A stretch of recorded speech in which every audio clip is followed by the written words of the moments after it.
days I pined for, Simplicity of it. those weren't such bad days. I liked your testimony.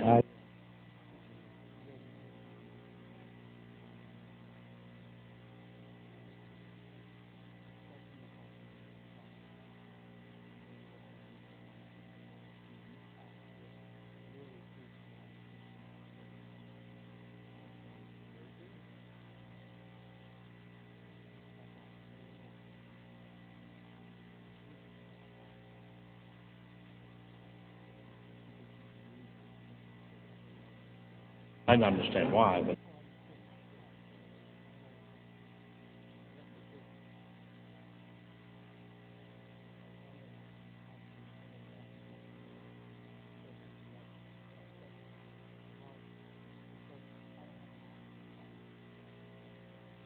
I don't really have anybody, some of the guys that I'm representing, Bob, actually you could blend.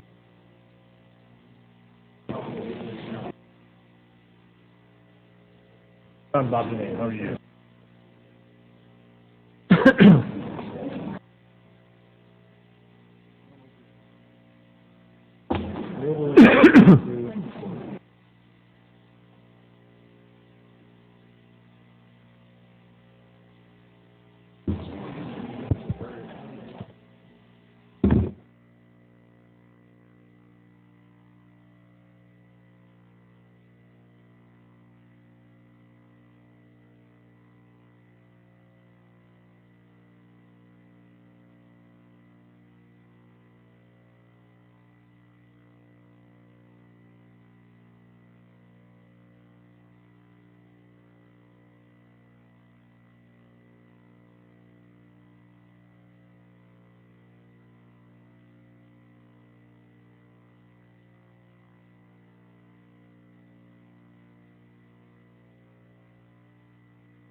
This hearing will come to order, and I would like to extend a warm welcome to all 5 of our witnesses.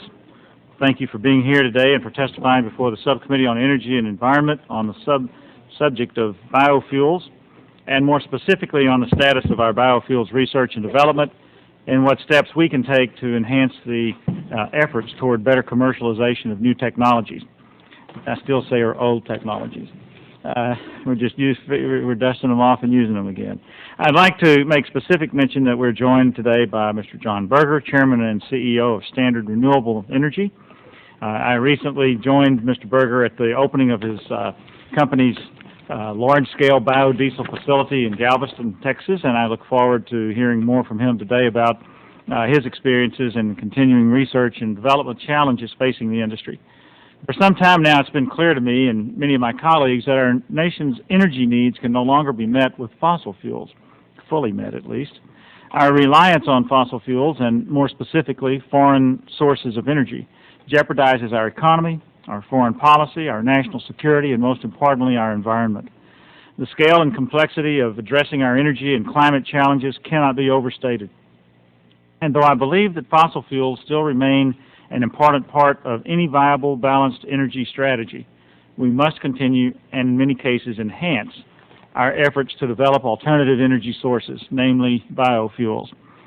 All over the country, ventures like Galveston Bay Biodiesel are emerging that demonstrate our country's strong commitment to producing reliable energy through the use of exciting and cutting-edge technologies. These projects are shining examples of the American innovative spirit. Further, they demonstrate how a strong federal commitment to research and development can spur our economic growth and result in real solutions to our energy problems. Though we have seen amazing growth in our country's biofuels development, mostly in the forms of corn-based ethanol and soy-based biodiesel, ethanol still represents only 5% of the total gasoline sold, and biodiesel is an even smaller portion of the total diesel market. Currently, biofuel supply relies almost exclusively on corn-based ethanol. Surely we wouldn't be where we are today without the efforts of those who pioneered the development of our ethanol industry. Recognition of these efforts to build the ethanol industry and make current supplies of ethanol available is well deserved. However, concerns have been raised about further expansion of corn-based ethanol and its impact on food and feed supply and costs. And to meet some of the biofuels mandates that have been proposed, it would require nearly half of the current corn crop produced annually. Clearly, this all suggests that biomass sources for biofuel production must be diversified. The majority of this focus to diversify feedstocks has been on cellulosic materials, including grasses, wood, and waste materials. However, current technologies for the development of fuel from these sources continue to be expensive and not cost competitive with corn-based ethanol. If we're going to move toward broader use of biofuels, technology will be necessary to create reasonably priced fuels from cellulosic materials. To realize this needed technological bump, we must increase our investment in research and development, focus our research on the most promising technologies, and ensure that the latest research information is readily available for those looking to either expand their biofuels production or embark upon the development of new facilities. Earlier this week, the committee staff released a discussion draft of a bill that I will author and the committee plans to consider in coming weeks. The draft attempts to better coordinate and compile information from federal biofuels research programs, focus some of the biofuels research on infrastructure needs and efficiency of biorefineries, study some of the continuing challenges facing broader use of biofuels, and increase the funding levels for biofuels research. This draft will serve as a starting point to discuss what legislative efforts are needed to ensure that we maximize the federal funding spent on biofuels research and development. Well, I'm eager to hear from colleagues on the challenges that they see ahead, and I look forward to working with the members of the subcommittee as we move forward toward consideration of that bill. It's my hope that our witnesses today will share with the subcommittee their thoughts on the state of biofuels research and development, the technological challenges that we continue to face, the efforts underway to commercialize the new technologies for biofuels development, and what steps can be taken to ensure that there is strong continued federal support for biofuels research, development, and commercialization of technologies. Their testimony will surely help guide us toward crafting sensible legislation that will help us realize the benefits of biofuels in years to come. At this time, I'm pleased to recognize the distinguished ranking member from South Carolina, Mr. Bob Inglis, for his opening statement. Thank you, Mr. Chairman. Appreciate the hearing this afternoon on how the federal government can encourage research and development of biofuels, a promising alternative energy source. One of the great advantages of biofuels is the regional diversity of feedstocks. Different parts of the country can customize production based on their energy sources that make the most sense for their area. So while the pines or sugar cane might make sense for ethanol production in South Carolina, the chairman's state of Texas might benefit more from soybean or vegetable oils for biodiesel production. The advantage then is that every part of the nation can take part in developing biofuels that will make the economic and agricultural sense, and in turn will yield commercial benefits. However, that versatility will also present a challenge when it comes to infrastructure development. While oil tankers and massive pipelines support our national gasoline industry and have the potential to support our biofuels industry, the regional availability of feedstocks may demand additional models for production and distribution. I hope that any biofuel legislation we discuss considers and accommodates this regional component. We're only in the beginning phases of what I hope will be a very profitable biofuel energy economy, promoting energy security, protecting the environment, and creating jobs for American workers. It's important that we not only encourage current technologies and methods of production, but also facilitate the development of next-generation systems that will make biofuels even more efficient and affordable. Thank you again, Mr. Chairman, for holding this hearing. I look forward to hearing from our witnesses and welcome any suggestions they may have for how we can improve this proposed legislation. Thank you, Mr. Inglis. I ask unanimous consent that all additional opening statements submitted to the subcommittee, submitted by subcommittee members be included in the record. Without objection, it is so ordered. And at this time, I would like to introduce our distinguished panel of witnesses. Dr. Thomas Foust is the Biomass Technology Manager for the Department of Energy's National Renewable Energy Laboratory in Golden, Colorado. John Berger is the founder of Contango Capital Management, a venture capital firm focused on renewable energy and CEO of Standard Renewable Energy.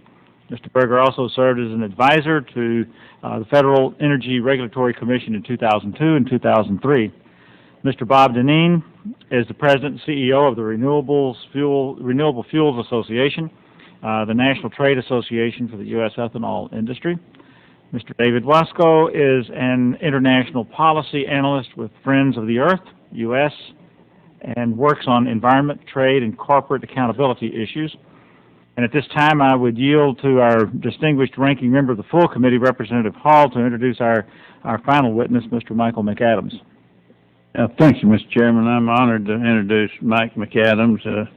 He's presently Executive Director of the Government Affairs of Hart Downstream Energy Services. He's been involved, it doesn't look old enough, I know, to say this, but he's been involved in every major federal energy and environmental initiative over the last 25 years.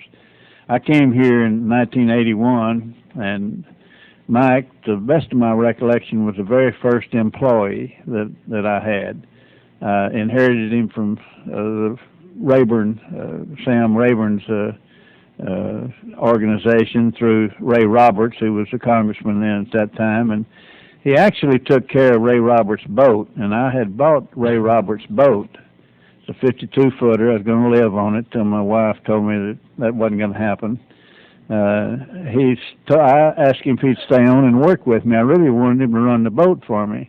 He said, well, he did want to stay, but he believed he's worth more as an energy advisor, and I don't know, he's 19 or 20 years old then, something like that.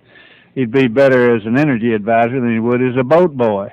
And he was a great energy advisor and has really done me great services since that time. In his current capacity, he spearheads governmental advocacy efforts for Hart clients, including the Advanced Biofuels Coalition. Prior to joining the firm, he spent 14 years with British Petroleum, acting as Vice President of Federal Affairs and Environment and the Associate Group Policy Advisor while there. Before joining BP, of course, Mr. McAdams served on staffs of several members of Congress, and I was honored that he worked with me for a lot of years. He holds a BA in Political Science from Virginia Tech. I think he played quarterback for that football team. He's a JD from the Washington College of Law. His father was the first governor's rep, as Texas was one of the early states to have a Washington office, and his father was the man for the governor of Texas at that time and represented him here. He's grew up on a Texas ranch, educated at Virginia Tech. He's a bright young man, good friend of mine. I'm honored that he's going to testify before this committee. I thank you, Mr. Chairman, my fellow Texan, for allowing me this long, extended introduction that Mike helped me write. I was going to ask. You didn't. I wasn't sure you knew all of that on your own. Well, we're proud to have him, and thank you for that introduction. Mr. Inglis. Yeah, Mr. Chairman, speaking of Mr. McAdams, can I have unanimous consent to substitute 2 slides that were previously submitted that need to be replaced with 2 new slides in his presentation? Is there any objection? Seeing none, it is so ordered. Okay. You'll each have 5 minutes to present your spoken testimony. Your testimony, your written testimony, will be included in the record for the hearing, and when all 5 of you have completed your testimony, we'll begin with questions. Each member will have 5 minutes to question the panel. And Dr. Foust, would you please begin? Thank you, Mr. Chairman. Thank you for this opportunity to discuss important issues related to our nation's energy policies as we move to reduce our dependence on foreign oil, maintain a healthy environment, and fully meet the energy demands of the future. I am the Biomass Research Director of the National Renewable Energy Laboratory in Golden, Colorado, NREL. NREL is the U.S. Department of Energy's primary laboratory for research and development of renewable energy as well as energy efficiency technologies. Biomass, as you know, is very abundant in the U.S., and the production potential is quite large. One recent study estimated that the U.S. has the potential to produce 1.3 billion tons of biomass annually without impacting food production. That amount of biomass converted to biofuels could potentially supply over 50% of our nation's fuel needs. However, to use these and other resources, we need to perfect new technologies that convert this material into fuels economically. Clearly, this is an area that has great promise, but it must be done correctly. Let me start with ethanol. To move the ethanol industry to where we need it to be, we have to move beyond corn grain as a primary feedstock resource, and we have to move into biomass. Production of ethanol from corn grain is a well-established technology. It's a good technology, but corn grain is also an important food and feed commodity in the U.S., and most believe that we cannot produce more than about 12 to 15 billion gallons a year from corn without having significant impacts on the economics of other critical corn grain products. Ethanol from plant biomass, or bioethanol as it's commonly referred to, promises to leap these ethanol capacity hurdles by utilizing feedstocks as biomass which are abundant and do not compete with other needs. However, the technology is relatively immature and not yet competitive with corn ethanol or gasoline. At NREL, our biofuels focus is almost entirely on advancing this bioethanol technology to enable competitively priced ethanol with from a variety of feedstocks. The current goal is to attain a $1.31 production cost via 2012 via both a biochemical and a thermochemical route in order to make this bioethanol competitive with corn ethanol and, more importantly, gasoline. Based on current and expected future progress, we believe that there is significant growth potential for ethanol beyond the 2012 timeframe. Given the high expected future demands for biofuels as a major component of our nation's fuel supply, we believe that bioethanol will not replace today's corn ethanol industry. Rather, it will evolve and grow from it, making the potential for ethanol encouraging from both an economic and large volume perspective. Now let me switch gears and talk about diesel fuels, specifically biodiesel and renewable diesel, which can be made from either plant oils or animal fats, as well as biomass itself. Biodiesel production is a currently commercial technology which takes oil or fatty feedstocks and converts them into a diesel fuel through a fairly straightforward process called transesterification. Another process that shows a lot of promise for producing renewable diesel uses a process referred to hydrogenation to convert the same oil or fatty feedstock into a diesel fuel. Although these processes are straightforward, the problem with these approaches is the general consensus is that production volumes can only ultimately reach 2 to 4 billion gallons a year because of the very limited ability to produce these feedstocks in the U.S. Approaches for producing renewable diesel at volumes capable of supplying a significant portion of our diesel demand will require technologies that can utilize more available feedstocks, specifically biomass. Fortunately, two such approaches do exist.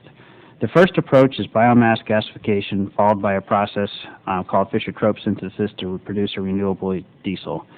Another longer-term approach is to develop an entirely new feedstock source for producing oils at large volumes. Algae shows considerable progress in this regard and is potentially capable of producing oils at rates up to 10,000 times the yield per acre as soybeans. Although this is very encouraging and should be pursued, this technology needs significant work before achieving commercial viability. Together, these two approaches for producing renewable diesel, combined with the current biodiesel production, show considerable promise for producing renewable diesel economically in large volumes, similar to ethanol. Finally, let me address the need for biofuels infrastructure. Specifically, the Department of Energy has sponsored studies on infrastructure needs for large-scale production and utilization of biofuels. These studies have specifically looked at two key components of the infrastructure: distribution from the biorefinery to the refueling station, and then, equally as important, vehicle needs. These results have shown that the current biofuel distribution infrastructure is inadequate to handle large volumes of biofuels. To reach our goals of producing these fuels at a significant scale of of gasoline and diesel, these areas need to be addressed. And additionally, the same issues hold for vehicles. Although current generation flex fuel vehicles are capable of utilizing up to 85% ethanol, They suffer from significantly reduced fuel economy when utilizing the E85 compared to conventional gasoline. Vehicles specifically developed to take advantage of the high octane and other desirable fuel properties of E85 could potentially not suffer from this decreased fuel economy and allow us to utilize the ethanol more efficiently. Thank you for the opportunity to address this committee on these important. Thank you, Dr. Foust. Mr. Berger. Chairman Lanson, members of the subcommittee, my name is John Berger, and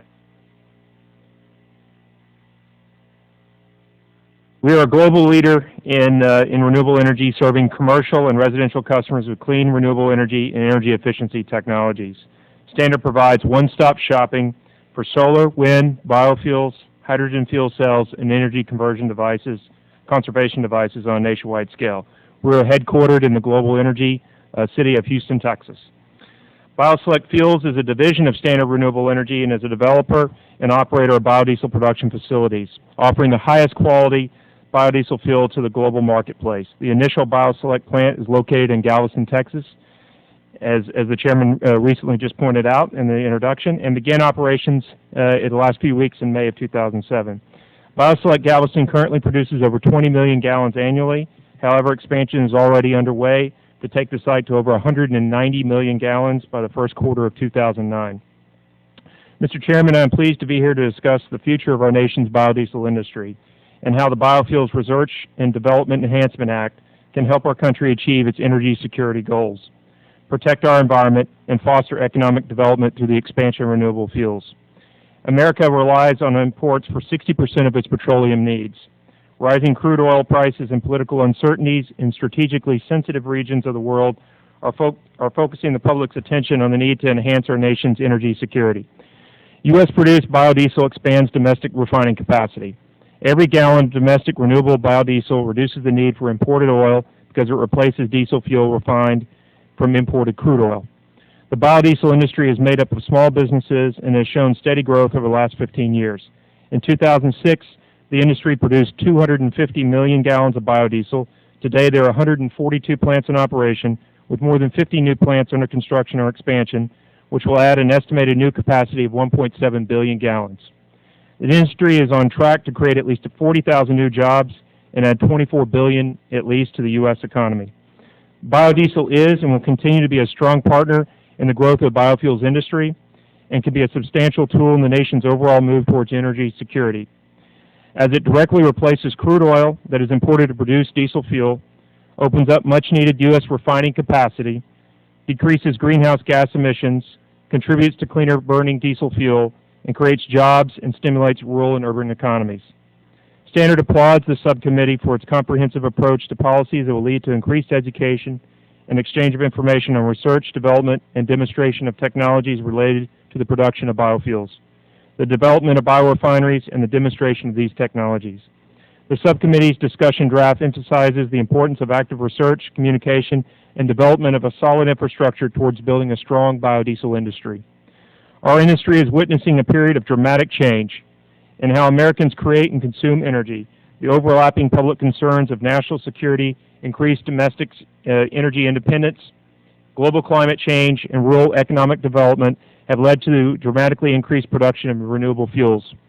BioSelect believes it is imperative for the biodiesel industry to secure a targeted fuel standard that sets an ambitious yet achievable goal for the future production of biodiesel in this country.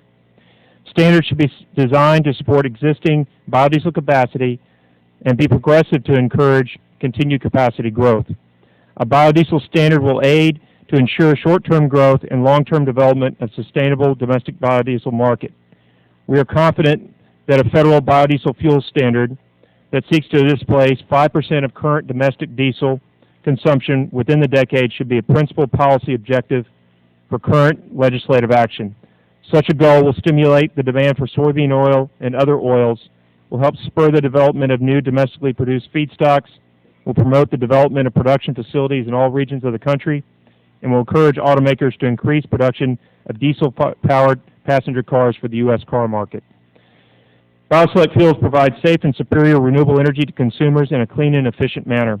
We are led by a seasoned team and supported by strong partnerships with companies such as Chevron Corporation, and highly regarded academic institutions like Texas A&M University.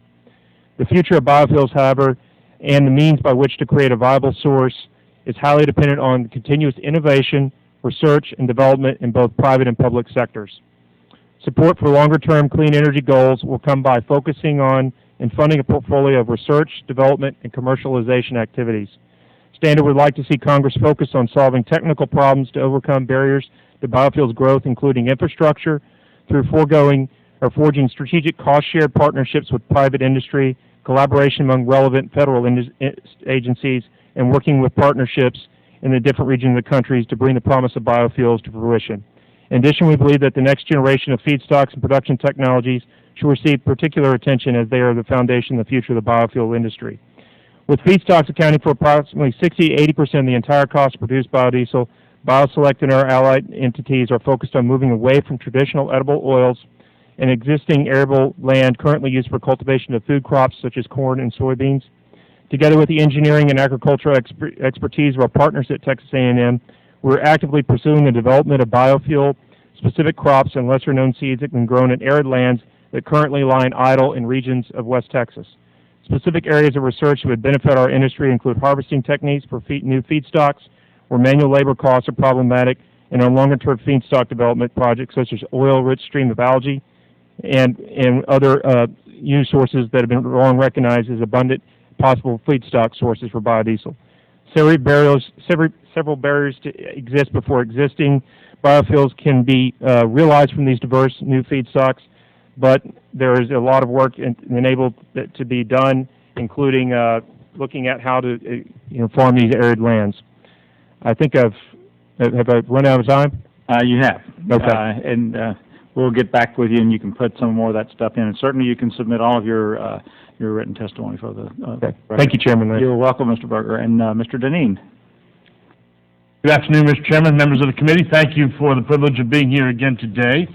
I want to thank you for the opportunity to discuss the growth in the domestic ethanol industry, the increasingly important role of continued research and development for our nation's biofuels industry, and the committee's discussion draft legislation, the Biofuels Research and Development Enhancement Act. The ethanol industry today is on the cutting edge of technology, pursuing new processes, new energy sources, and new feedstocks that will make tomorrow's ethanol industry unrecognizable from today's. Ethanol companies are already utilizing cold starch fermentation, corn fractionization, and corn oil extraction. Companies are pursuing more sustainable energy sources, including biomass gasification and methane digesters. And there is not an ethanol company that I represent that doesn't have a very aggressive cellulose to ethanol research program underway. The Science and Technology Committee, the Energy and Environment Subcommittee in particular, can play an important role in accelerating these efforts by promoting and targeting research and development funds and resources appropriately. Support through research and development to promote the commercialization of cellulosic ethanol and to continue to build upon the existing industry's advancement in technologies will be critical to the future growth of the biofuels industry. The discussion draft clearly reflects a concerted effort to identify the research needs that must be addressed to facilitate the rapid expansion of domestically produced renewable fuels such as ethanol, biobutanol, and biodiesel. It recognizes that challenges remain, not just in biofuels production, but in developing biofuels markets as well. The committee is to be commended for its commitment to meeting the challenge of imported energy, recognizing the potential benefits of biofuels, and motivating the research community through this bill to provide a pathway that will provide a more stable and sustainable energy future for all Americans. The RFA supports this effort, but would offer the following suggestions to enhance the bill's effectiveness, particularly given the unfortunate budgetary constraints this effort will likely face. With respect to the Biofuels and Biorefinery Information Center, if the center is intended just to be a clearinghouse for technical and commercial information about biofuels development, I would suggest that there may already be federal and private resources for that mission. If you envision the center's role to coordinate multiple and at times conflicting federal research efforts on renewable energy, it could well serve a very useful purpose in streamlining federal efforts. Clearly, many of the concerns raised in the discussion draft as issues with the transportation and storage of biofuels do not apply to ethanol when used as a blend component in today's gasoline. Other biofuels that do not have the record of successful use and experience that ethanol enjoys will certainly want to evaluate their physical and chemical properties and how they will fare in the transportation network. And as ethanol moves beyond just being a blend component in gasoline and into E85 markets where far more than today's ethanol is being used, there will be other transportation issues that will likely arise as well. These analyses should be focused on the physical transport of the products, and provisions requiring an assessment of environmental impacts should rightfully be left to the U.S. Environmental Protection Agency. The RFA supports the draft bill's biofuels grant program, and we would recommend expanding funding in this area if at all possible. As Dr. Foust mentioned earlier, we need to move beyond grain in the production of ethanol. The industry is working hard to do so, but more work clearly needs to be done.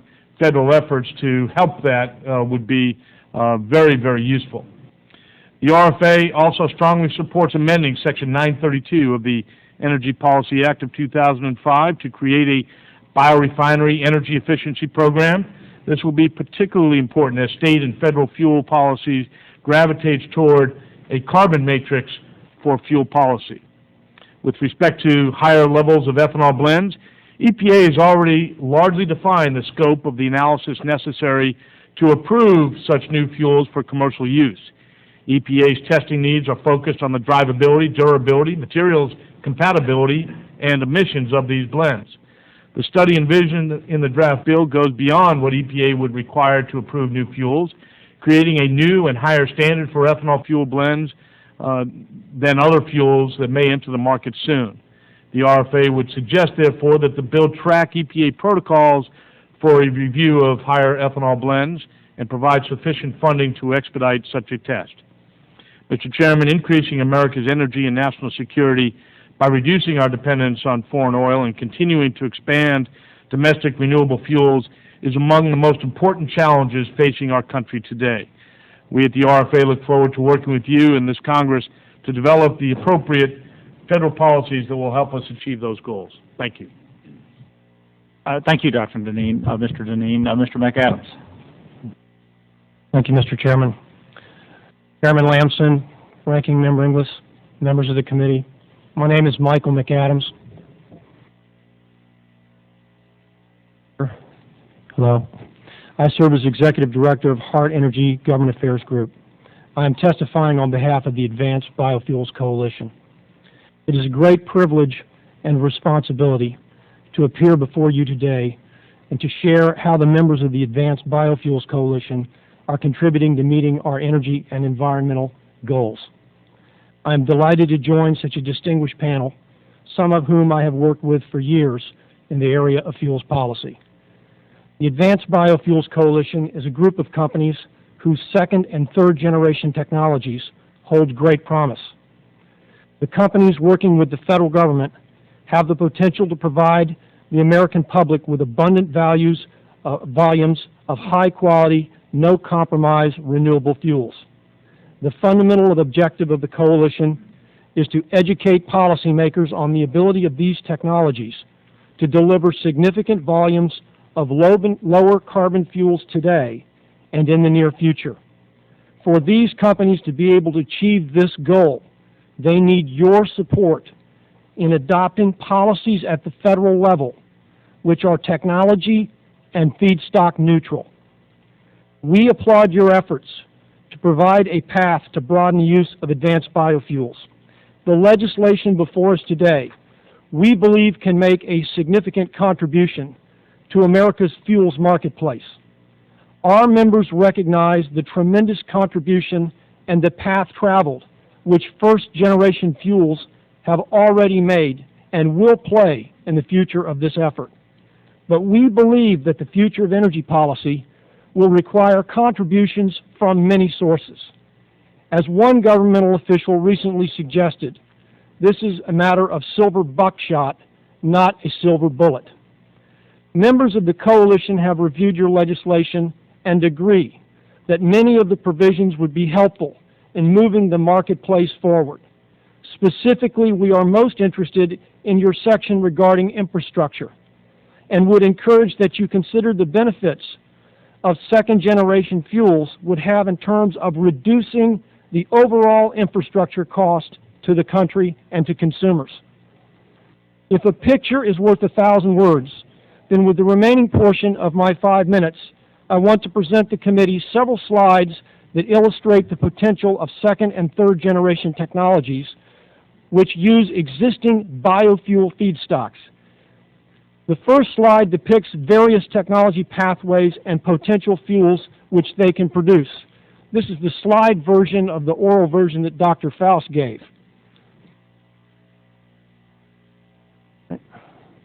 The second slide presents a suite of technologies currently available or under development. As you can see, there are a range of different technologies on the slide, all of which are renewable. The third slide briefly depicts where many of these technologies are currently being deployed around the world. To the extent we do not make technology-neutral policy choices in the current energy legislation, many of these technologies may never find their way to the United States. The fourth slide is a comparison of biodiesel product quality as it compares to several different technologies. You can see from this slide that there are significant quality differences, not to mention fungibility benefits associated with second and third generation technologies.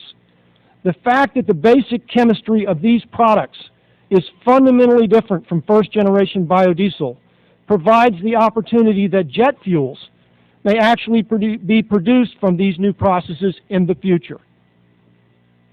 The fifth slide attempts to show the potential of scalability of the various technologies. As you can see, the second generation fuels, which are sugar-based and biomass-based, give the country significant opportunity for large volumes. The last slide depicts several second generation alcohol products as they compare on energy density, volatility, and octane with the current first generation ethanol.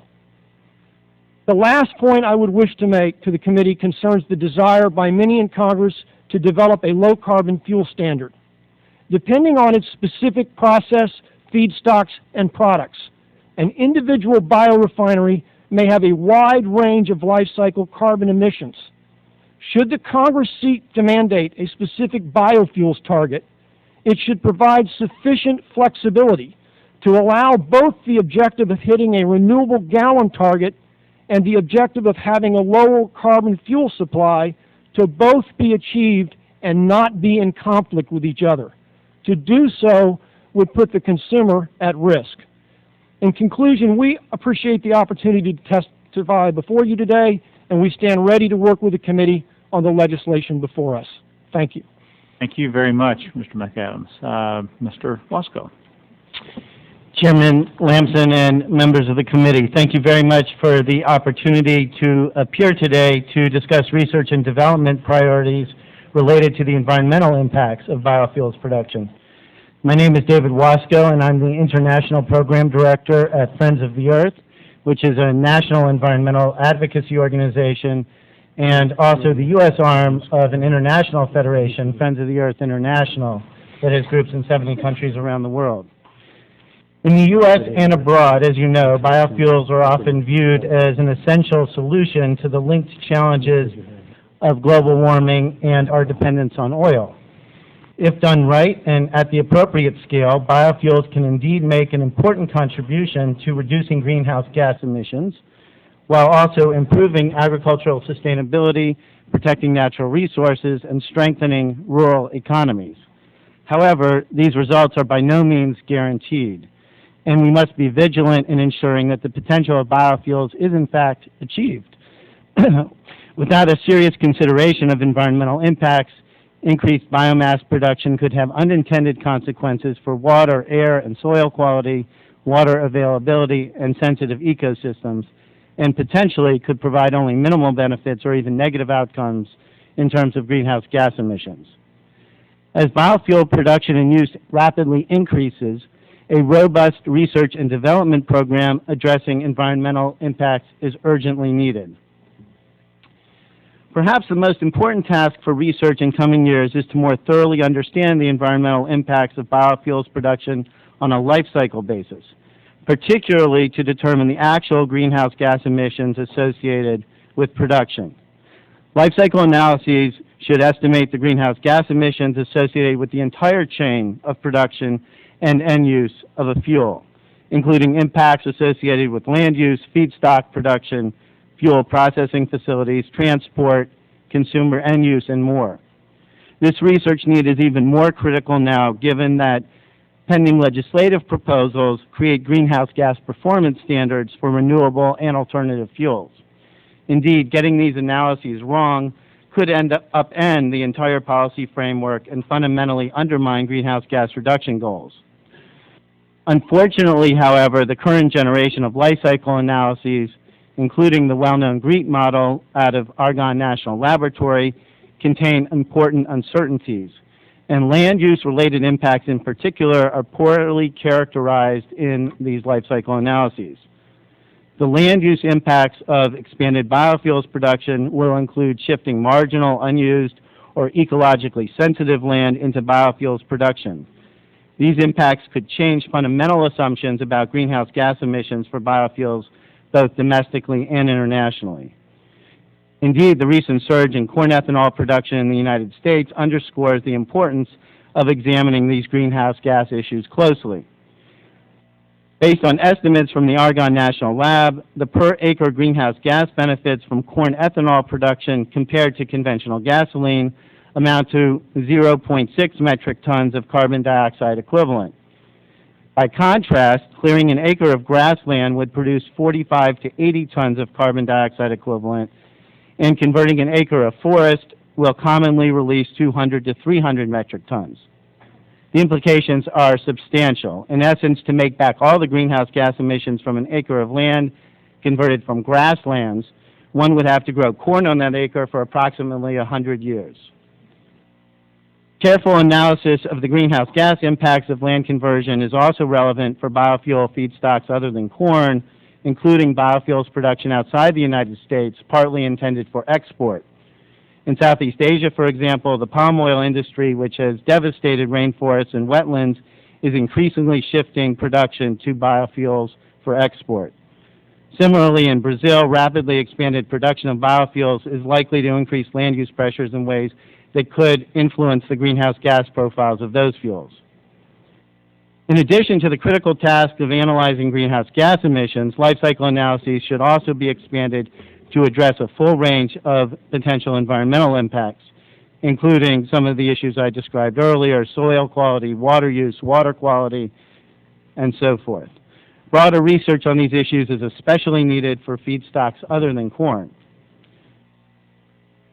In addition, if we hope to continue the growth of a sustainable biofuels industry in the United States, we must also find ways to steer the sector in directions that will be most compatible with our environmental goals.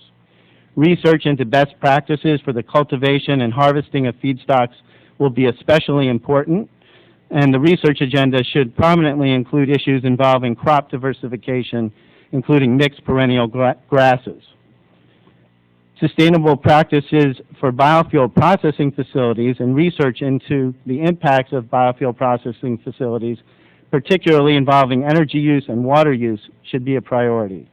And research and development for production alternatives is also vital, especially for small-scale production and local and on-farm use of biofuels. Let me conclude by saying that we appreciate this opportunity to address the subcommittee and look forward to working with you to address the critical research and development agenda needed to deal with the environmental impacts of biofuels. An intensive research program can help ensure that biofuels provide the benefits we want while also avoiding the environmental harm that would undermine our fundamental objectives. Thank you. Thank you, Mr. Waskow. I will now move into our first round of questions, and the chairman will recognize himself for 5 minutes. Mr. Dinneen, surely the ethanol industry should be commended for ensuring adequate supply of ethanol is available to all parts of the country. The virtual pipeline, through multiple modes of transport, has done an exceptional job in quickly moving product. However, the discussion of significant growth in the biofuels, of use of biofuels generally, I'm concerned that we'll reach a point when the virtual pipeline will meet capacity. With the introduction of larger quantities of biofuels, wouldn't it be more economical for the producers, the blenders, and consumers to move the product through pipelines if we know it's safe and effective? Potentially. Let me first say that I think analyses have been done by CSX Railroad as to how much additional rail traffic it would take to move as much as 35 billion gallons of ethanol. And their assessment is that that's 14,000 unit trains a year that would be necessary. That certainly looks like a really big number until you put it in some context. It's actually less than 4% of the total number of trains in this country. So if moving more biofuels into the motor fuel market is going to be a national priority, I think finding 4 additional percent rail traffic is certainly feasible. But your question was more on the economics than on the logistics. And certainly it could potentially be far more economic to move product by pipeline. The question will be, how is the ethanol industry going to develop?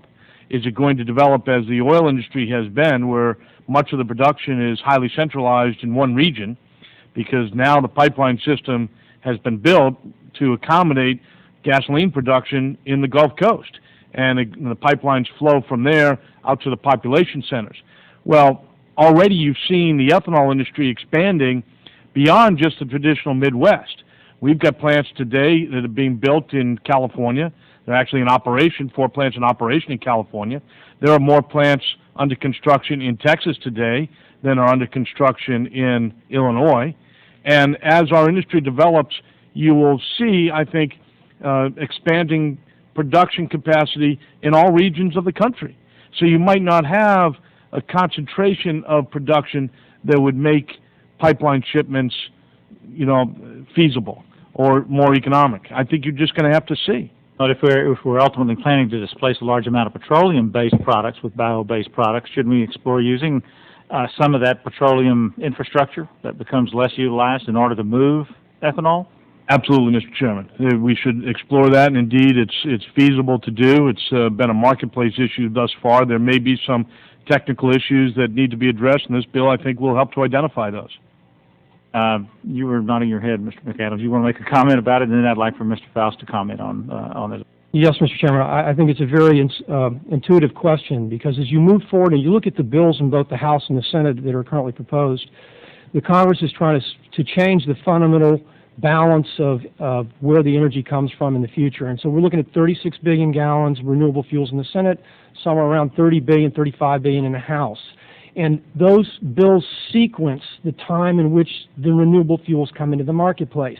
If you look at the second slide that I laid down, on the right hand of the slide, you would have seen all the time frames that these second and third generation technologies could come into play.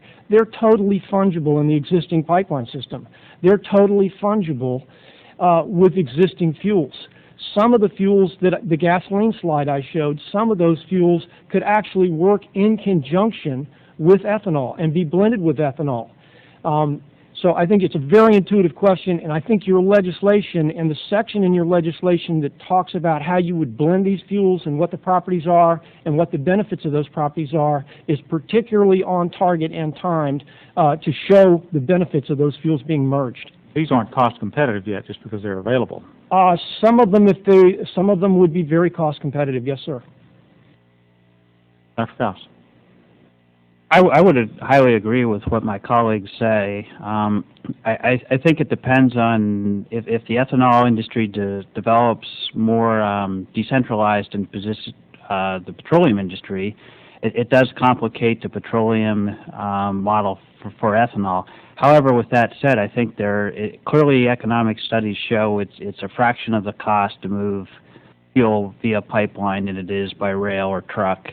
And that is significant, and I think it needs to be investigated. As Mr. Dinneen said, there are technical challenges with putting ethanol in existing pipelines, but those are predominantly due to practices current hydrocarbon fuels are separated by a water slug within the pipelines, which works well for hydrocarbon fuels, gasoline, diesel, jet fuel, etc.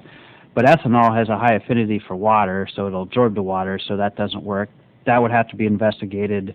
Corrosivity would have to be investigated. But I think those issues are solved and the economics do justify it. As far as the vehicles go, I commend the section in the bill for looking at optimizing vehicles on E85.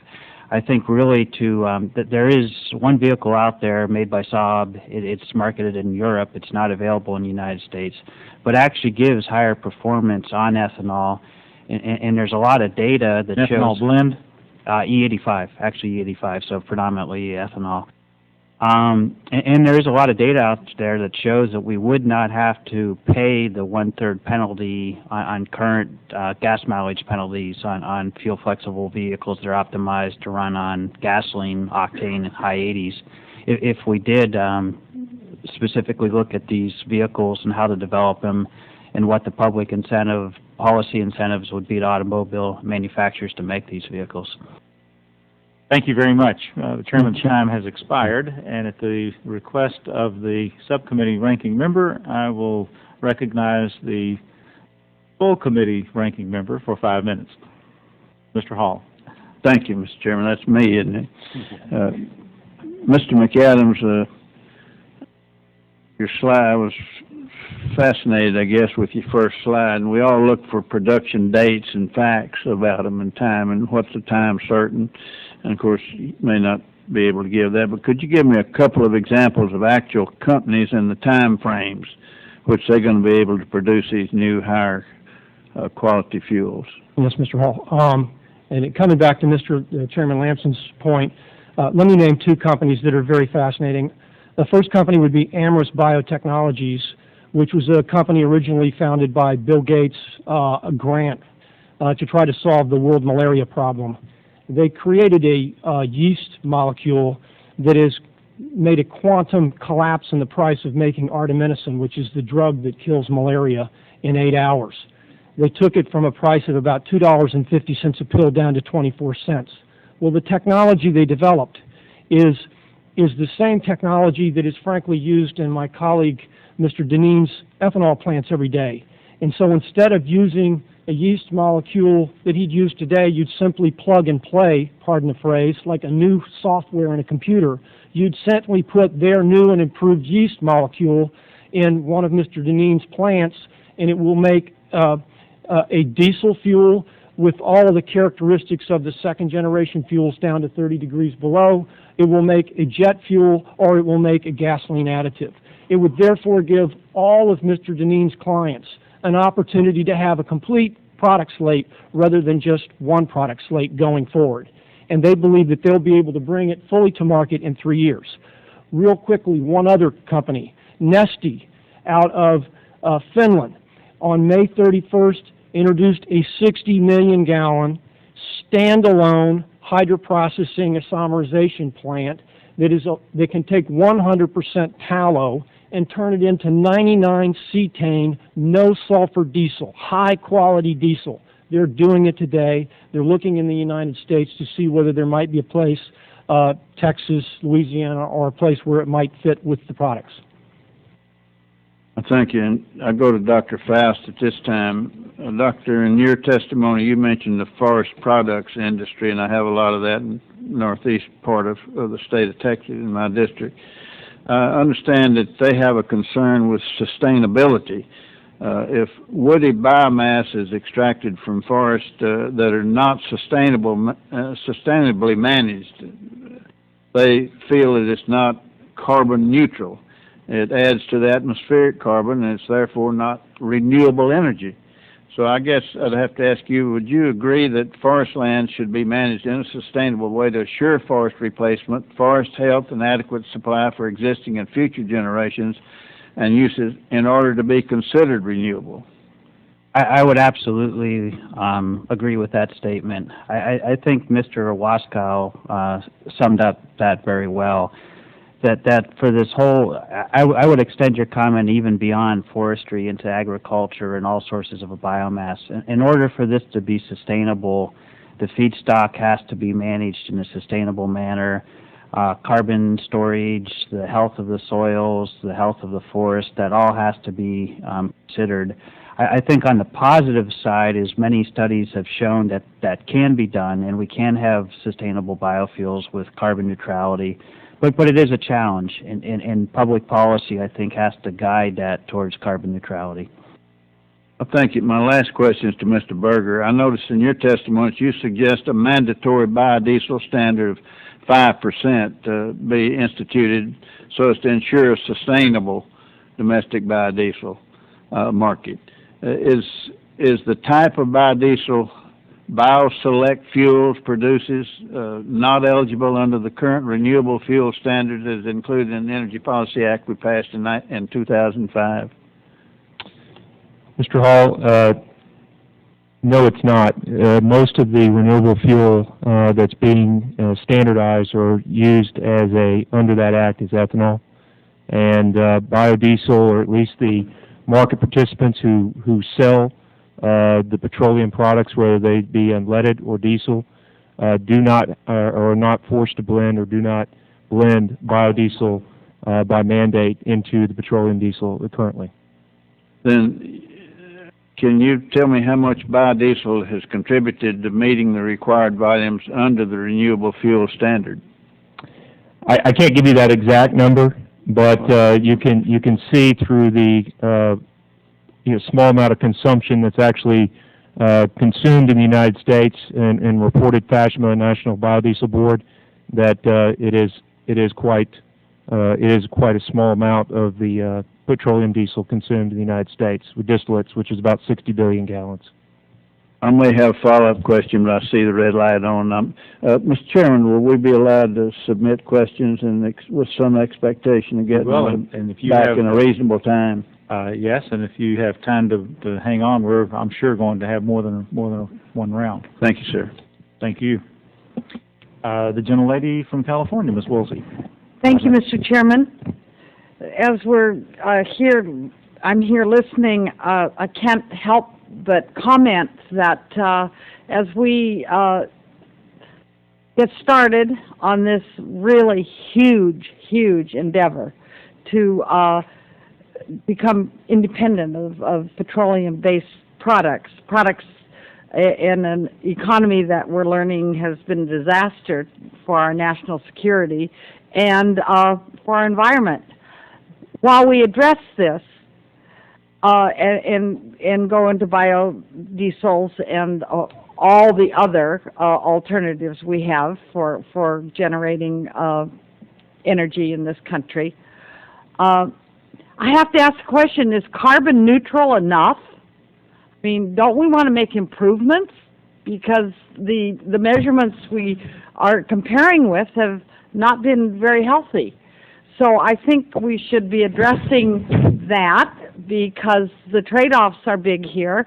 And as long as this effort is going to be so gigantic, and it is going to be, let's not leave out some very important steps and some standards and measurements that we're going to need to be addressing down the line anyway, so we might as well do it up front.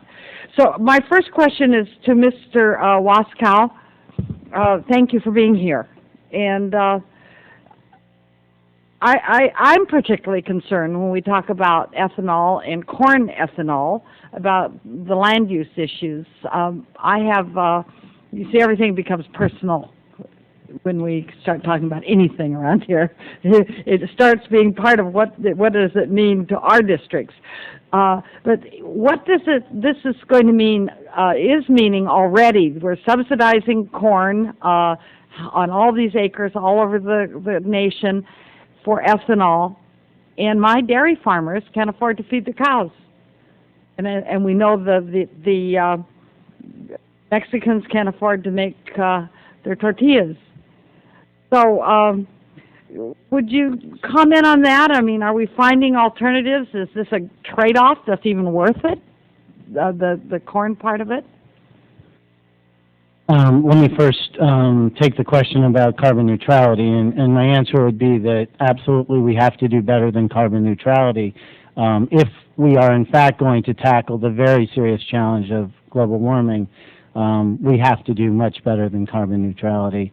I think the low carbon fuel standard that California has adopted, in fact, points in the direction of tackling that challenge in a serious way in terms of moving past carbon neutrality. I would just, with apologies for referring to the other chamber, I would just note that the bill that's on the Senate floor this week has some helpful language on this question. It requires that renewable fuels would have to reduce greenhouse gas emissions compared to conventional fuels by 20%. We've been pushing for an even higher target for the fuels referred to in the Senate Energy Bill as advanced biofuels. We think that those should have to meet a target of 50% greenhouse gas reductions. So, in sum, yes, we need to push the envelope on this question, especially given that renewable fuels will only be a limited percentage of the overall fuel supply. If we're going to make good on their promise, they need to have substantial reductions. On the land use question, I think it is going to continue to be a growing dilemma. And I would just note that in addition to the kinds of dynamics you've pointed to and that I mentioned earlier, we are concerned about some of the indirect effects, some of the ripple effects. For instance, if corn continues to be used for biofuels, the world supply of corn for feed will diminish, as you noted. It's likely that that will stimulate soybean production in Brazil. And soybean plantations in Brazil have been closely linked to rainforest destruction. They put incredible pressure on the rainforest in Brazil. And so although obviously there are some uncertainties about whether this dynamic that I just described would play out, I think we do need to keep our eyes very closely on these questions. And I think it points to the need to think about biofuels options that in fact are less land intensive. I think perennial grasses, for example, are an important example of that, and also I think sources such as algae could be particularly useful in this regard. Thank you. I have, yes, Mr. Dinneen. The existing corn ethanol industry. Let me assure you that I agree that carbon neutrality is not adequate. And indeed, I would suggest to you that the renewable fuel standard that was passed in the 2005 Energy Bill created, in effect, a surrogate low-carbon program, because according to the GREET model that Mr. Waskow referred to earlier, the ethanol industry that is producing today realizes about a 20 to 25% reduction in carbon.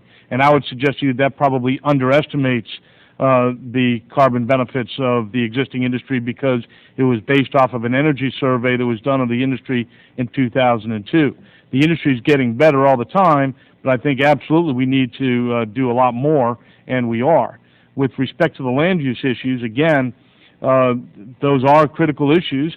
The industry itself recognizes there are limits to what we're going to be able to do from grain, which is why we're pursuing a cellulosic industry as hard. Corn is indeed being driven up today because of the expanded market opportunities for ethanol.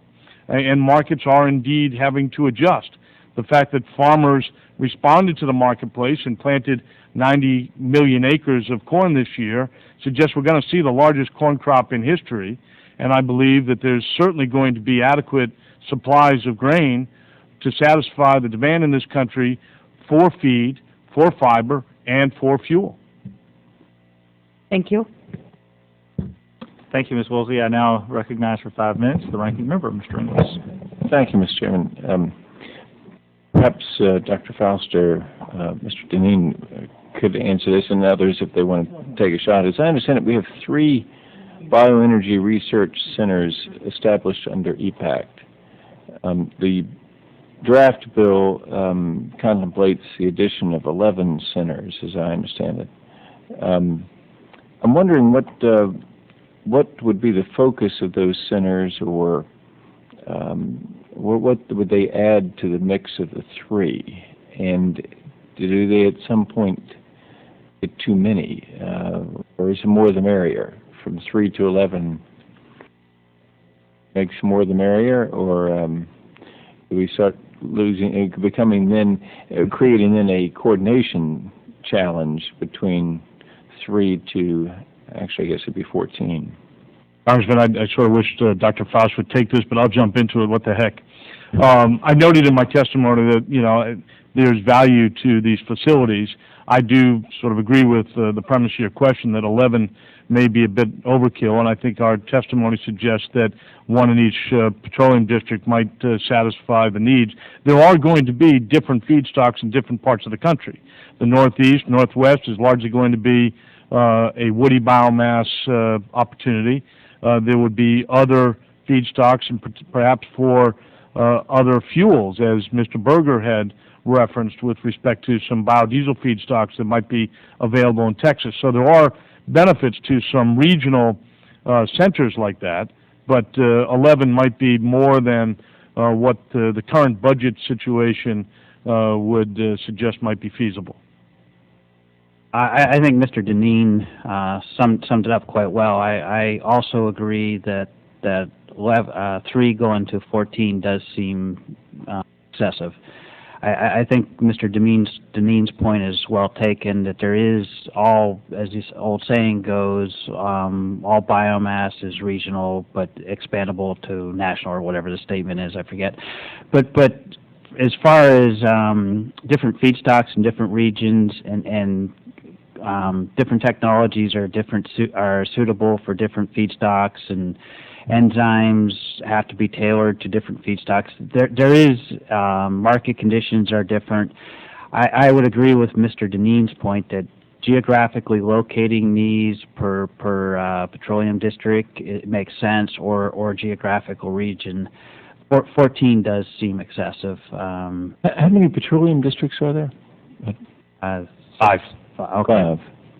And what is a petroleum district? I don't know. Now, there's a good question. It was determined by the Department of Energy many years ago as just typically the way that motor fuels travel in a given region, and it's a term that's used an awful lot by the refining industry because each petroleum district will have perhaps separate and distinct fuel quality standards. Mike is probably actually a better person to... And I guess it has to do with pipelines too, and Within a specific region. Mm-hmm. Right. So what would the centers do?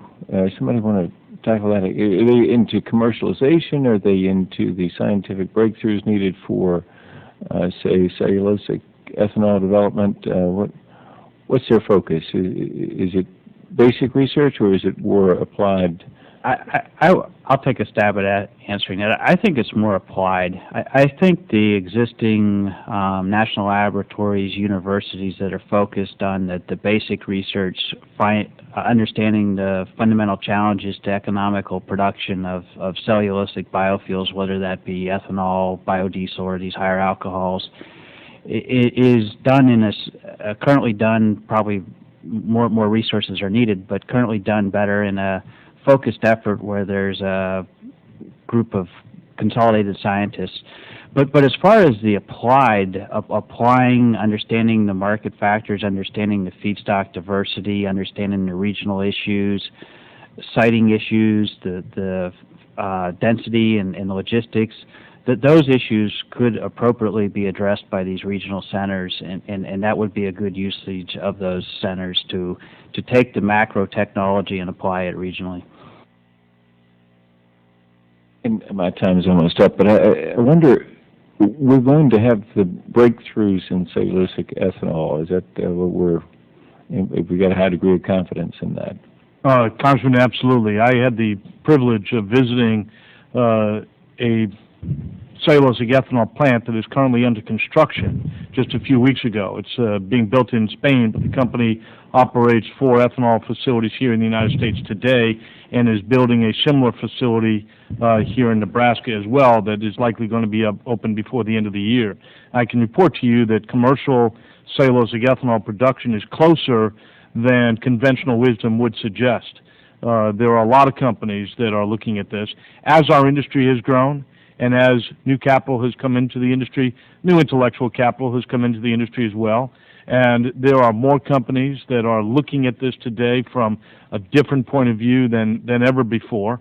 And there are a range of technologies, whether it's enzymatic conversion, which is what we are most familiar with, or gasification, which is what they've been doing a lot of in Europe, and we're just starting to get behind now, or some other technology. I can assure you that cellulosic ethanol production is very close. You're welcome. And Dr. Bartlett, 5 minutes. Thank you very much. I bought the first Prius car in Maryland. I bought the first Prius car in the Congress. I have an off-the-grid home. Its only energy comes from solar and wind. So please accept what I'm going to say in that light. I am an enormous fan of renewables. But having said that, I think that unrealistic expectations are really hurting us, and they're permitting those who don't believe what we believe to relegate us to the lunatic fringe. Let me, for example, talk just for a moment about corn ethanol.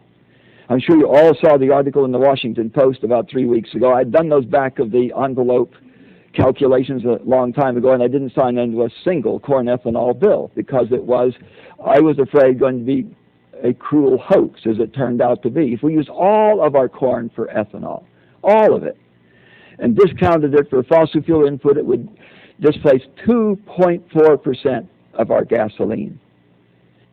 And they noted correctly, if you tuned up your car and put air in the tires, you would save that much. So we've made essentially no contribution to relieving our dependence on fossil fuels.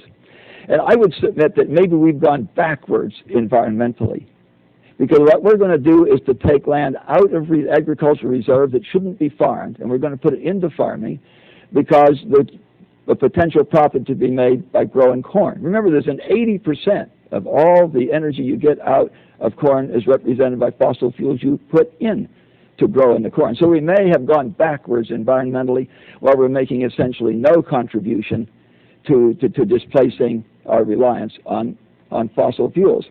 And I'm concerned that we're going to be in the same place on biomass.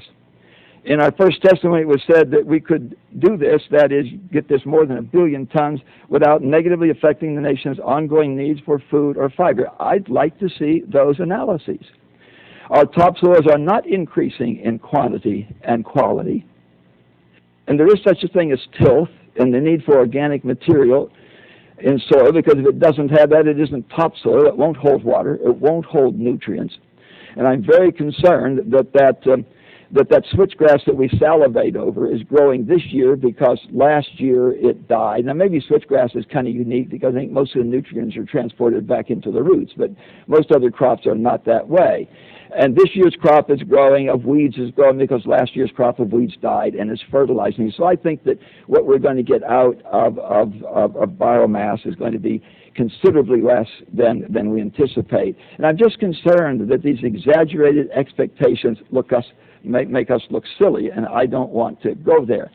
Our first presenter noted that if we took all of our soybeans and converted it into biodiesel, it would displace less than 8%, and I'm sure that's gross, and net, maybe that shrinks to 4%, am I right? So if we took up all of our soybeans and made biodiesel out of it, we'd displace 4% of the diesel fuel that our cross-the-road trucks use.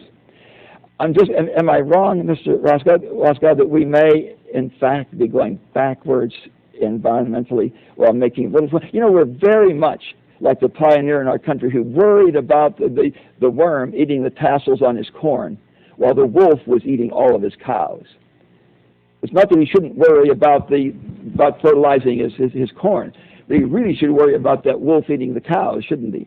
And I just think that we're focusing on the wrong thing here. We need to do it, but as Christ says, this ought you to have done and not to have left the other undone. Am I wrong? Well, I think we certainly have the potential to go backwards. I think we're at a critical moment where we have to decide, in fact, how we are going to pursue the biofuels sector and industry. And I think we do have an opportunity now to place environmental safeguards on the sector in such a way that it can propel us forward. But I think our concern is that some of the legislative mandates may be running out ahead right now of some of the science and also almost all of the safeguards that we're going to need to ensure that this does bring us to the potential we're hoping it will. I would just add that establishing targets like a 5% of all diesel requirement, one of the concerns we have actually has to do with imports. If you establish targets that can't be met with production inside the United States, the likelihood is that we will start importing significant quantities of feedstock and biofuels themselves. And in many cases, the ways in which those feedstocks are produced is quite damaging. Indonesia and Malaysia with palm oil is the most extreme example, but I think other instances are going to be problematic as well. And so I think when setting very high targets for use, we need to think about not only where it's going to come from in the United States, but where it may come from on a global level. Thank you. Yield back, Mr. Chairman. Thank you, Dr. Farley. I will now yield 5 minutes to Ms. Biggert.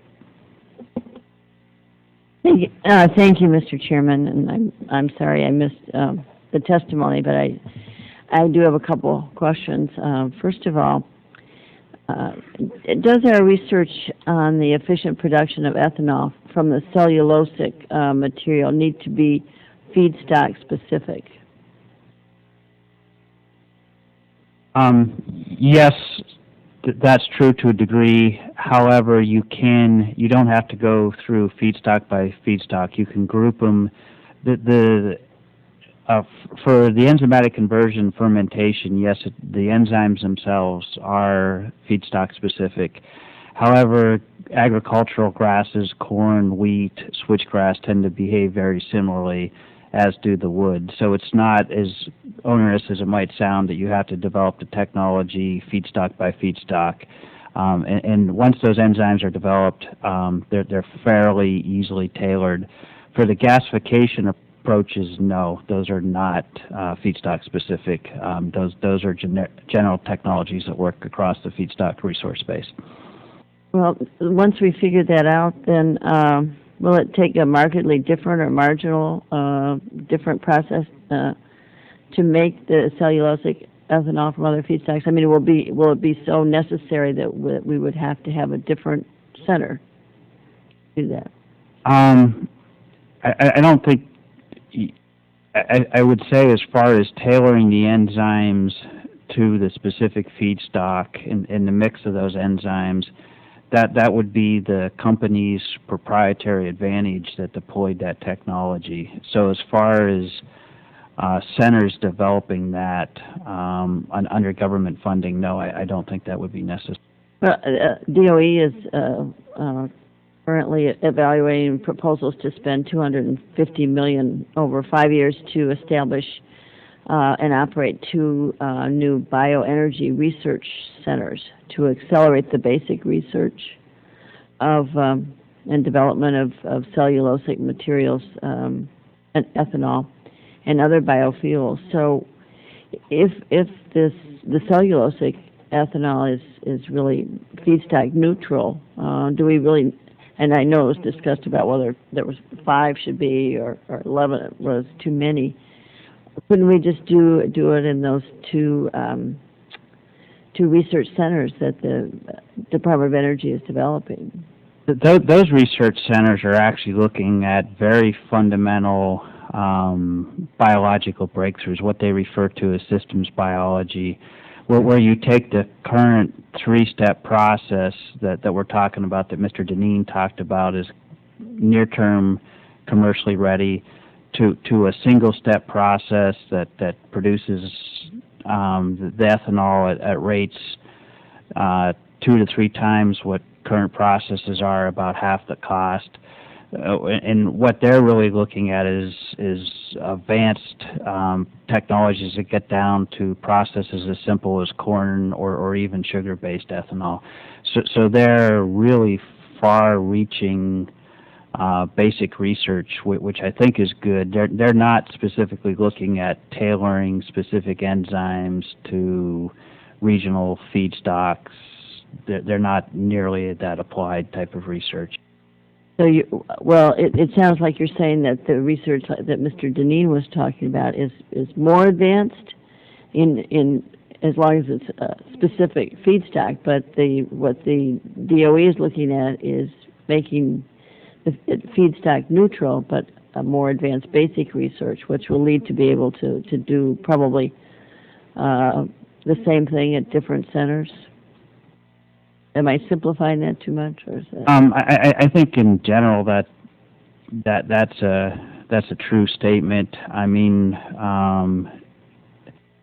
there's I guess the best way to put that in context is what Mr. Dinneen and what I was talking about in my testimony is this cellulosic ethanol technology. The first generation is competitive with crude oil prices at about gasoline. Crude oil prices about $55 a barrel. If you look at projections, the Department of Energy's as well as the National Petroleum Refinery's projection, crude oil prices are expected to drop into, if you truly believe those projections, into the $40 range. And what that those advanced technologies really enable the cellulosic ethanol not to go uncompetitive as crude oil prices would drop into that range, as well as higher yields, higher efficiencies with reduced environmental impacts. I think that's a long-winded answer to your question, but I guess what I was trying to differentiate is that there is a near-termness and a long-termness to those different. Then my other question would be, does it make sense to create a standalone biorefinery energy efficiency program rather than to incorporate it into the research, this research into the integrated biorefinery demonstration projects that were authorized in EPAC? It seems like we're trying to do much the same thing without, when we've already authorized this in 2005. The way I understood it is the EPAC 2005, especially the Section 932 provisions, were 932D. Okay, Yeah. were to incentivize near-term deployment to address the risk of capital and investor ease in cellulosic ethanol. However, those plants that were selected by DOE, although they're good technologies as past peer review, they're really suboptimal as far as competing long-term competitiveness with gasoline. So all sections of the EPAC, the 932, and all sections address both issues: the commercialization, the need to development to overcome the risk hurdle for financial, as well as the research needed to make the technology competitive in the long run. So I would think, based on the economic analysis that my lab has done and others, that both aspects are necessary to really move this industry to long-term potential. Thank you, Mr. Chairman. You're welcome, Ms. Berger. I now recognize myself for 5 minutes as we start our second round of questioning. For Dr. Foust, there's been a great deal of discussion both in Congress and in the research community about other possible feedstocks with a growing focus on algal biomass. You noted that algae shows considerable promise long-term, but the technology still needs considerable work. I was hoping that you would elaborate on this point, help give the committee a better idea of what technological barrier exists and where research should be focused to see the greatest improvement in algae-related technologies. Thank you, Mr. Chairman. That was actually a good question. I look forward to answering that.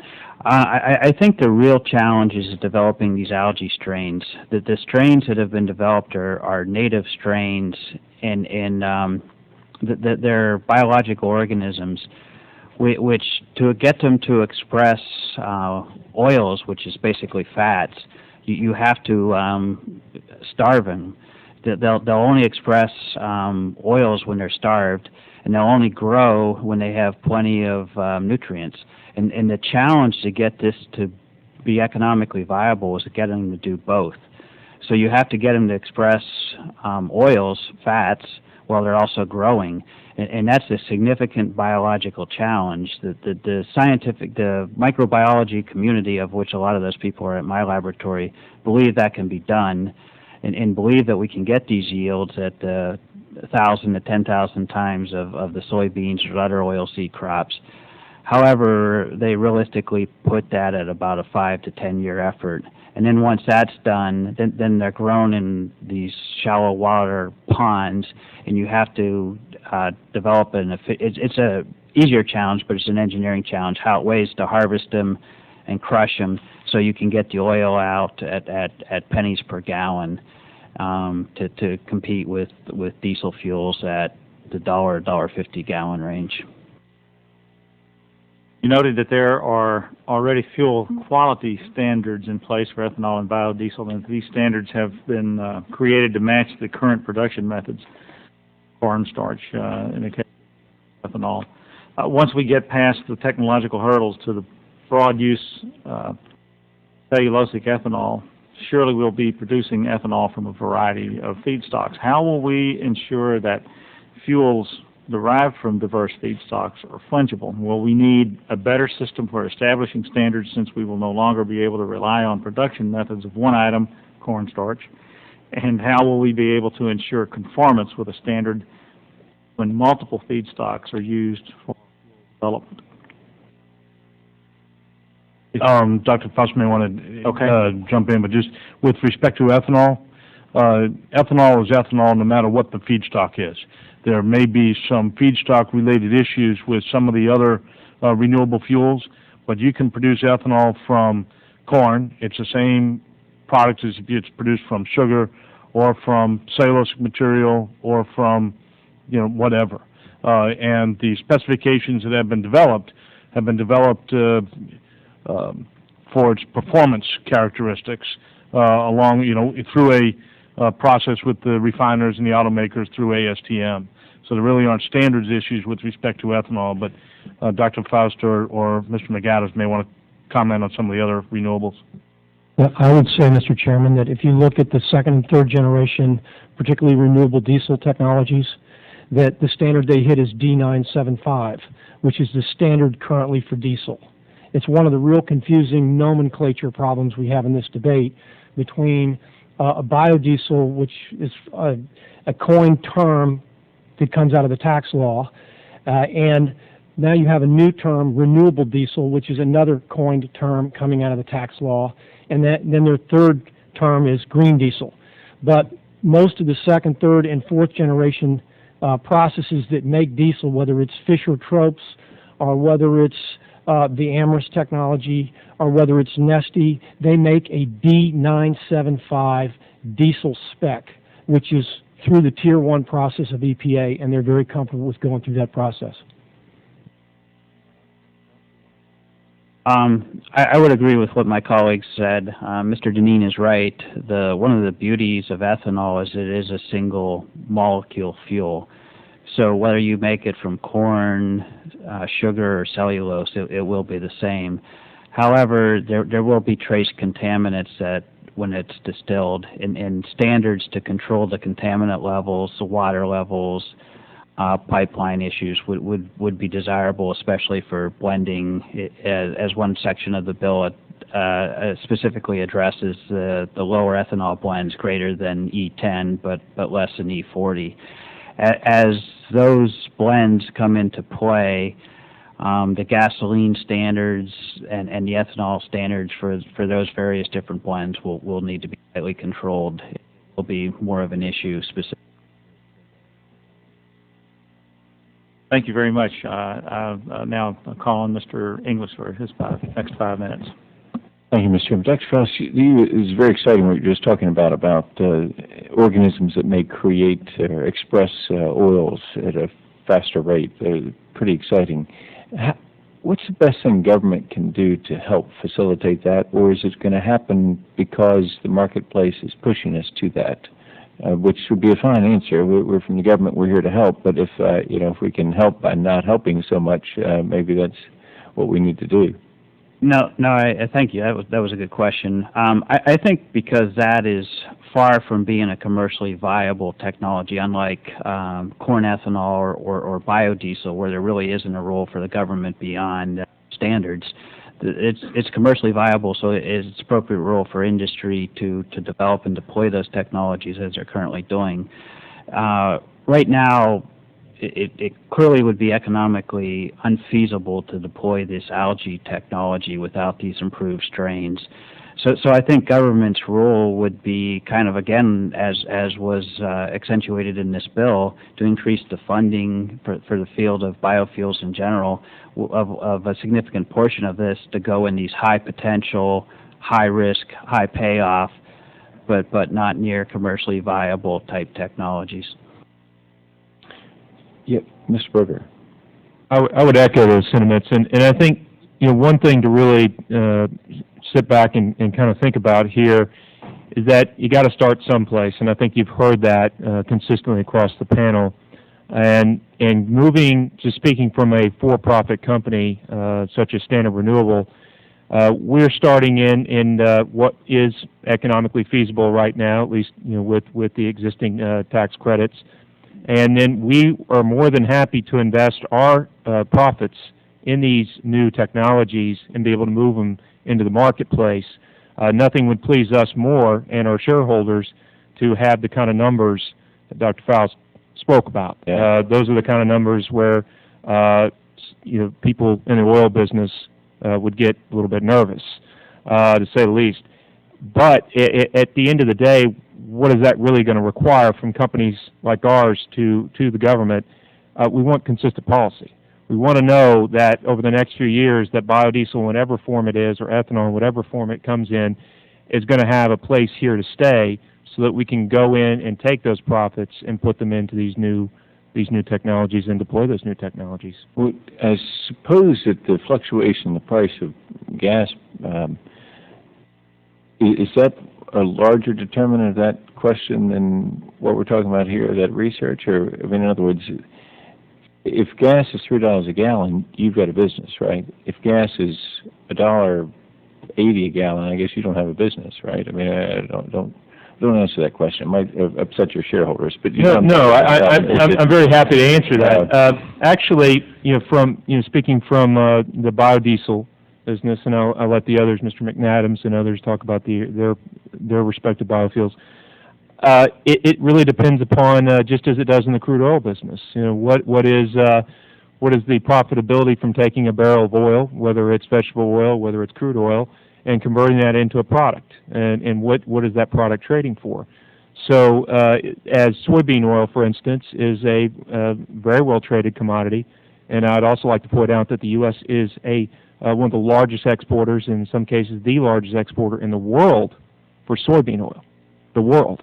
And so what we're talking about here is we're going to keep more of our bean oil here at home. We're not the importation of oils back into this country in a massive way. At least we don't anticipate that to be the case anytime soon. So from our standpoint, as long as it's fluctuating with that bean oil price and looking at the product price, it doesn't necessarily mean that crude oil has to be, or crude oil-based products have to be $3, $1.80, $2, $4, whatever it is. It's really more of a market-based approach to profitability. I would say across the whole fleet of the technologies I represent, whether it's Fischer-Tropsch or enzymatic, these people are trying to, they look at a price of crude and they're trying to develop a range of technologies that can compete across $40, $50, $60 crude ranges. And a $60 crude solves a lot of technology problems because it gives them some headroom. In terms of your specific question about what not to do, if the Congress chooses a standard and says, okay, to hit the RFS target, you've got to be 6751, then that means all those companies that make a D975 fuel don't count against that standard, and you remove the certainty and the investment that all those companies will want to put in the marketplace to develop these fuels. And that's why my coalition was formed, to just try to request technology neutrality across all of these frames, either the RFS and others. Thank you, Mr. Chairman. Ms. Woolsey. Thank you for the second round, Mr. Chairman. Mr. Waskow, in your testimony, you point out that we need to improve the model for evaluating the impact of biofuels on the environment. How much funding do you think Congress would need to dedicate to improve this model and get good results? I mean, real results. And do you know if there's any work being done anywhere on creating a new model? That's an excellent question. I don't know what would be required in terms of funding to address those needs. There are a number of researchers around the country, not only at Argonne, but at other institutions, and I'm sure with federal funding backing many of them doing some of this work. But it's clear that we have to step up the pace. We need to be able to do this work not only for corn, which has been analyzed in some detail now, but also for a number of other feedstocks to be able to make adequate comparisons. And we need to be able to look better, as I was saying, at such issues as land use changes. I am happy after this to explore with colleagues and others what the cost would be. I'm sure it's not extravagant. You know, I had a thought for any and all of you, if you wanted to, as we talk about the different forms of biofuels. What happens when a farmer invests in, say, I'll use corn because that's where I am today, and all of a sudden there's a much better way to make ethanol, and what happens to that corn production? I mean, it's a real gamble, isn't it? Well, the marketplace is going to do what the marketplace is going to do, and if indeed farmers can make more money producing miscanthus grass than corn, I mean, that's what they will do. It's a risk, certainly, but I think the marketplace hasn't yet figured out what the next generation of renewable fuels is going to be. There's a lot of talk about biobutanol, and biobutanol could be produced from agricultural feedstocks as well, and that might be something that farmers would grow their feedstocks for. So, but I mean, we cut down forests, we put dairies out of business, we make it impossible for the Mexicans to have corn tortillas, and then we decide corn's not it, or one of these other feedstocks you talk about. The risk? You mentioned the tortilla issue a couple of times. I appreciate that. I worry about that. Been one of those things that's been in the media, but there's a lot of analysis out there that would suggest a 3-cent per pound increase in the price of yellow corn is not responsible for an 80-cent increase in the price of white corn in Mexico. There are lots of reasons why the Mexican market is doing the things it is doing, and the relationship to the increased demand for ethanol from corn production is not a really strong relationship. But I understand your point that we are putting a lot of stock right now in ethanol from grain. But I would say to you and to Congressman Bartlett as well that corn ethanol, the existing ethanol industry, is not the end of this road. It's the beginning. This industry is providing the foundation upon which we can grow a more sustainable and more economic renewable industry in the future. And I appreciate that there are concerns with the existing industry today, but don't lose sight of the fact that it is just the beginning. And it's not a cruel hoax. It is the foundation upon which this nation is going to become more energy secure. Berger. And here's some numbers to think about, and they're quite scary. If you look at the energy issues that we face, they're more grave than the potential issues, and I think than anything that can come about in the agricultural space at this point in time. There's about 1.5 million barrels per day of biofuels produced in the world, and there's about 2.5 million barrels a day of crude oil spare capacity estimated, because the people who love us so dearly that produce much of the oil in this world, and I mean that sarcastically, do not give us data on that. But that's probably pretty close to that. If you were to basically eradicate biofuel usage, and the U.S. is a big producer of those biofuels, you would take off about 1.5 million barrels of capacity off the market, even if you did it over a slow few months period of time.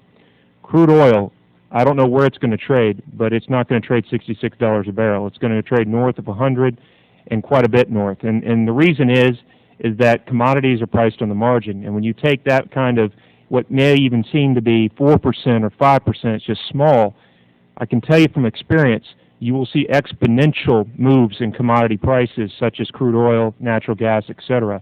So the energy problem is very dire, and what we're representing here today is it's not the silver bullet. It's not the end-all be-all. It certainly has problems. But it's a start, and it's an American start to solve this problem. Well, thank you. You're preaching to the choir with this one. Don't think for a minute I'm sitting here trying to defend the fossil fuel producers of the world, believe me. But I want to do it right. I mean, we have a chance. This is new. We don't have to, shortcut and then later say, oh, it's going to cost 100 times more because we didn't do it right in the first place. That's my point. Thank you, Mr. Chairman. You're welcome, Mr. Bartlett. Thank you. You mentioned our biofuels contribution. You need to discount that by the fossil fuel contribution to the production of those biofuels. And if we hadn't turned the corn into ethanol, we'd have 4/5 as much fossil fuel. So the real biofuels contribution is fairly trifling. You're exactly right that we're on the verge of not having enough oil. One of you mentioned that the Energy Information Agency is suggesting that crude oil prices will drop to $40 a barrel. I think you're far, far more likely to see $100 a barrel oil than you are $40 a barrel oil. I would take the prognostications of the Energy Information Agency with a lot of caution. They're basing their prognostications on a series of computer simulations that USGS has run. They did these in about 2000. They've been tracking since then. And the actual data points don't begin to follow what they said was the mean. There's a very strange transition from F, which is frequency in the USGS sides, to P, which I guess is probability. I have no idea what's happened in those two agencies. And I talked with the chief statistician from the Congressional Research Service because I thought I was losing my mind, and he assured me that I wasn't, that there's just no rational explanation for the way statistics are used or misused by these two agencies. So I would be very jaundiced as to how much reliance I placed on EIA. By the way, EIA does a really creditable job of tracking what has happened. They have a bunch of economists who do a very poor job of predicting, in my view, what will happen. And, they believe, like many of my colleagues, I'm a very conservative member of the Congress, but I try not to behave so that I might be considered an idiot. And many of my colleagues worship the market. They believe that it is both omniscient and omnipotent, that it will take care of everything. Were resources infinite, I might tend to agree with them. I talked about this analogy of worrying about the worm that ate the silks on your corn while ignoring the wolf that was eating your cows, and I need to explain who the wolf and the cows are. We use 21 million barrels of oil a day.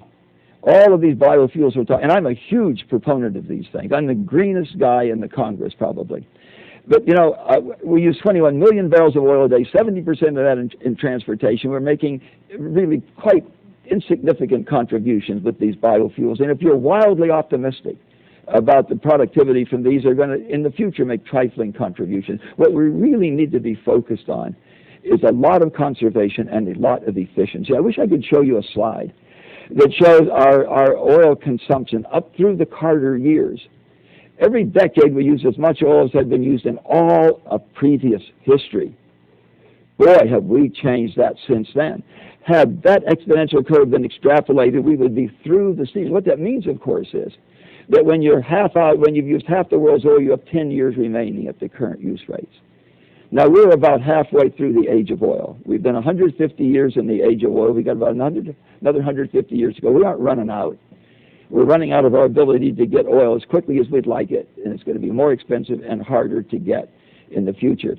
When I said we're nibbling at the margins of the problem, what I meant was that we have an enormous problem, and we need to begin with an aggressive conservation program. I led a cordell of 9 people to China over the Christmas holidays. I spent New Year's Eve in Shanghai. And they begin their discussion of energy by talking about post-oil. Wow, I wish our guys got it. They're talking about post-oil with a great 5-point program. Conservation is where it begins. Diversify, do as much of that at home as you can. Be kind to the environment. That may shock you. That's a number 4 point. They recognize they have a problem. And the 5th one is international cooperation. I don't see us reaching out. I want to thank you all very much for what you're doing, but I think we need a huge wake-up call in America. And if you're counting on $40 oil, you're probably counting on winning the lottery to solve your personal economic problems. I think the odds are about the same. Thank you. Wow. Thank you, Roscoe. Interesting thoughts, and I have to agree with some of what you said. I'm not sure we've got time to go. Some of it, what don't you agree with? I'm not sure I can repeat it all. I'm curious about one thing, and I'm not sure unless Mr. English wants to go for another round of questioning. But would any of you, or all of you, however you want to do it, comment on when, if we will, when will we reach the point of not blending fuels, but actually using 100% of a biofuel for either transportation or the generation of electricity? Well, it's going to take some time. I mean, we have a fleet of vehicles on the road today that will take a fair amount of time to turn over. Ford, General Motors, Chrysler have already committed to producing 50% of their vehicle fleet that they will produce as flex fuel vehicles in 2012. So, I mean, we have about 17 million vehicles a year that we purchase. About 45% of those are from the domestic market. That suggests about 4.5 to 5 million flexible fuel vehicles coming on the road by 2012. That's a blend. What is it But going to take? it's a blend of 85% ethanol. So I mean, it's a good amount of petroleum displacement. Simply price. Price. And the reason I say that, and if you just take the current economic model, there are a number of technologies that could make, let's take the diesel fuel, that could make 100% diesel fuel that could run in an existing engine, so you don't have to have a new infrastructure, go through the current pipelines. They could make that kind of fuel 100% renewable, but it wouldn't be at today's current price. I was just curious if anybody else wanted to make the comment. I believe that's got to be one of our goals as well. Does anyone want to? Roscoe, you want to make? Mr. Chairman, I'd like to note that a day will come when we are not blending. Geology will assure that. We are going to transition from fossil fuels to renewables. My concern is it's not going to be on our terms, but on the terms of geology, and I think that's going to be a really rough ride. Thank you very much. I have more questions, and I'm sure some of you do as well. So if you all will allow us to, we'll submit these questions in writing and get them over to you. And if you wouldn't mind getting back to us, we'd appreciate it. I want to thank all of you for appearing before our subcommittee this afternoon. Your testimony has been very helpful. I believe that the legislation we have discussed today moves us forward in our effort to develop a more diverse supply of energy. And under the rules of the committee, the record will be held open for 2 weeks for members to submit additional statements and any questions, additional questions that they might have for the witnesses. And this hearing is now adjourned. Thank you very much. I don't see any reason now. It's engines out there that'll be